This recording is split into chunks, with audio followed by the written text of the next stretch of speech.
एक बार की बात है, किसी गांव के मंदिर में देव शर्मा नाम का एक प्रतिष्ठित साधु रहता था। गांव में सभी लोग उनका सम्मान करते थे। उसे अपने भक्तों से दान में तरह तरह के वस्त्र, उपहार, खाद्य सामग्री और पैसे मिलते थे।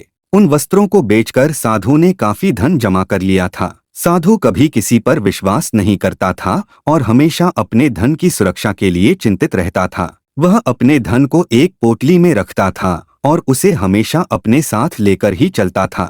उसी गांव में एक ठग रहता था। बहुत दिनों से उसकी नजर साधु के धन पर थी। ठग हमेशा साधु का पीछा किया करता था, लेकिन साधु उस गठरी को कभी अपने से अलग नहीं होने देता। आखिरकार उस ठग ने एक छात्र का वेश धारण किया और उस साधु के पास गया।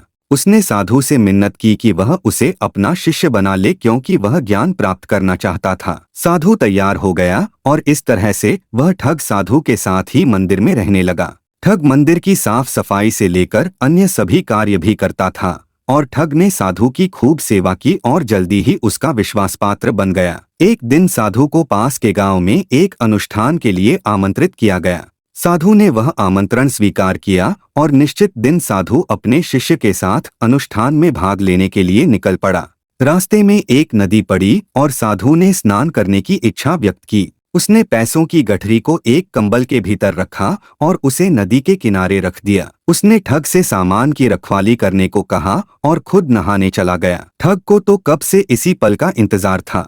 जैसे ही साधु नदी में डुबकी लगाने गया, वह रुपयों की गठरी लेकर चंपत हो गया। साधु जब स्नान करके बाहर आया, देखा तो वहां कोई भी नहीं था। साधु को सब समझ आ गया और फिर बहुत पछताया। इस छोटी सी कहानी से हमको यही शिक्षा मिलती है कि किसी की चिकनी चुपड़ी बातों में आकर उस पर विश्वास नहीं कर लेना चाहिए। लोग बहुत प्रयास करते हैं अपनी बातों में फंसाने के लिए, परंतु हमें चेतन होकर अपना काम करना चाहिए। विश्वास करना अच्छी बात है, लेकिन किसी पर अंधविश्वास नहीं करना चाहिए।